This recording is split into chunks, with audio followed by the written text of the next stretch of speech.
If there's anything that I can say about myself and who I truly am, it's that I've always been a fan of Scooby-Doo.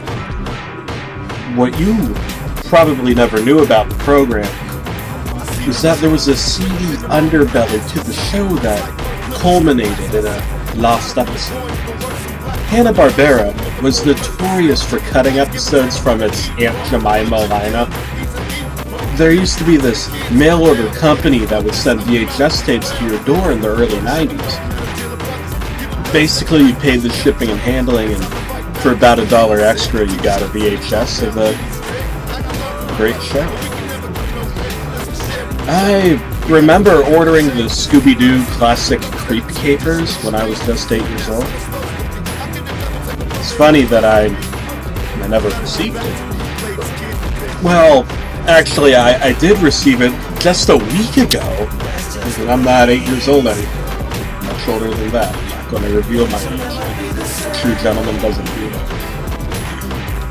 It was left in the mailbox, and it was burned terribly, and the cover of the tape was worn. Scooby-Doo's head was chopped off, and the packaging that contained the tape was ripped. I could only wonder how the tape actually got to me so many years later, with my best explanation being that it had been left in the mailroom's dead letter department for nearly 20 years. The episode wasn't on any of the official lists on Wikipedia. 4503 Hassle in the Castle was supposed to be the episode. This one's title confused me something terrible instead. It was 4503, alright, but it was called The Clack of the Sacks. I'd been eating a Mounds bar and contemplating where my life went wrong. Again, I don't want to tell you how old I am. It would probably make you think a lot of things that are stereotypes and not true, but I decided to put the tape on. Thankfully, Grandmom's VHS player was still in top condition. I ejected the tape that was currently in the slot, which was an episode of Are You Afraid of the Dark, with the title The Tale of the Terrible Tea Bags. Some part of me told me not to put the tape in.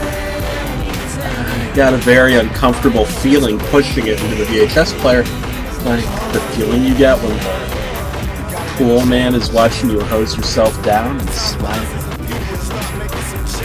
The episode started as normal, with Scooby-Doo skulking along the field. Except his red hot dog-shaped penis was waving in the wind. Instead of the scene zooming out to show Scooby walking on giant eyes, it was... well, I don't know what it was. I made a peanut butter sandwich with Nutella and sat down to enjoy some fine programming.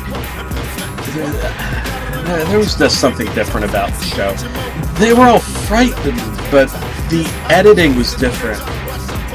At the part of the song where Shaggy sings, the lyrics were changed to, "Let's all have some Mountain Dew." And Shaggy was seen drinking Mountain Dew. The wizard looked different too. Two pear-shaped objects could be seen hanging from it. There's also a scene where the red monster is checking the filing cabinet. Now when they slip between his legs to get away, you just hear blood-curdling screaming with the Mountain Dew logo in the corner. Why in the world would Mountain Dew on that kind of advertisement? The show immediately cuts to a scene of the gang and the Mystery Machine, the way we're accustomed to seeing that hippie mobile. But the characters all looked disheveled. Most of them are squinting painfully. It's hard to tell why they're squinting, if they were just doing that George Costanza thing, or you're not wearing your glasses, or whatever. I don't know. But part of me knew already. Fred looked really mad. The Mystery Machine was sputtering along hurriedly. "Oh, fuck!" Fred said. We're running out of gas. Well, this sounded like a job for... Shut the fuck up, Fred yelled. We're not getting out of the goddamn van this time. Look at that abandoned castle, Daphne pointed out. We always end up stranded at a goddamn castle and already know what's going to happen. And I swear, if I see one more pair of... Shaggy couldn't find his keys. Where are my keys, man? Where are my keys?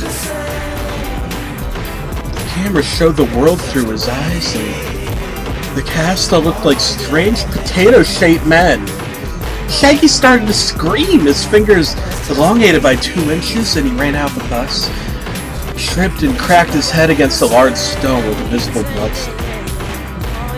The camera just stayed there for a few minutes before the others picked him up. It was like some kind of drug-induced hallucination. What was most uncomfortable was the sight of Scooby picking and eating the Scooby snacks out of his unconscious body's pockets, while not being at all helpful toward the situation.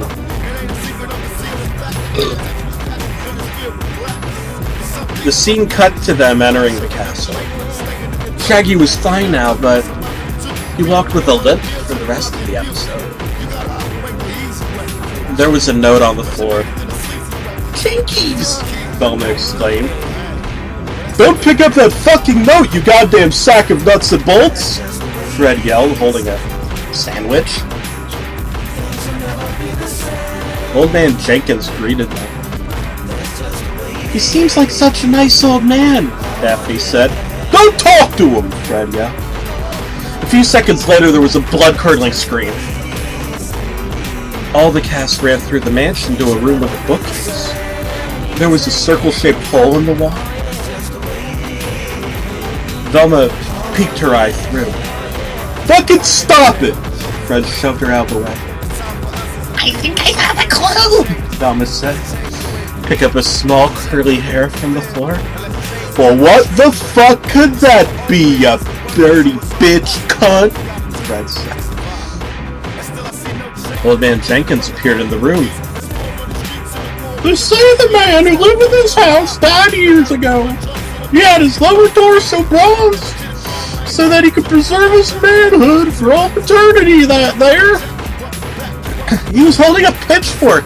He clearly looked like a farmer, even though this was a mansion. His farmer's hat was frayed. They say you could still hear the sack click-clacking away. Fred punched him square in the jaw. He started to cry and ran into the other room. What has gotten into you? Daphne exclaimed. Oh, I don't know, Fred said. The last 5 mysteries we've solved have all been related, don't you think? The abominable junk man, him and his flamboyant accent. The testicular witch of the West? What about the dangling danger? We all know what the fucking dangling danger was. Fred looked really pissed, like a vein was about to snap in his forehead. This bookcase looks like it retracts, Velma said. There were huge scrotal marks dragged across the floor. The camera cut to the hole in the wall, which the cast was now screaming at. A pair of balls were dangling through the wall, just sitting there. Shaggy yelled.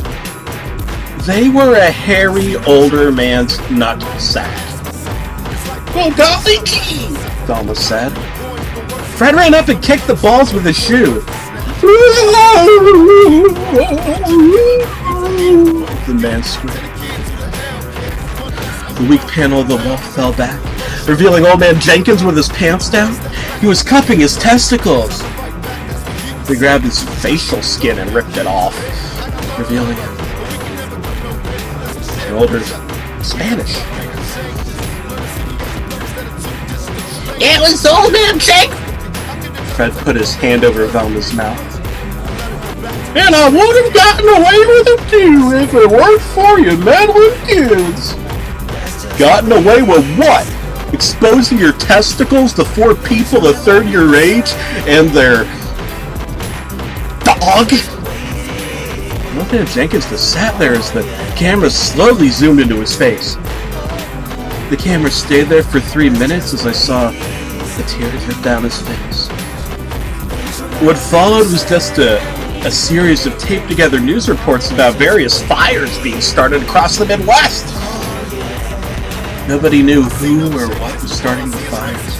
I just was prepared. Another video of a man hitting a dog with his shoe until the dog whimpered and shot. Hanna-Barbera would not advocate animal abuse. Something must have been afoot. I shut the tape off, took it out. I went into the bathroom and I threw up for a good 20 minutes. I guess I could have left it at that, gone about my merry way. Just considered it a fluke of animation.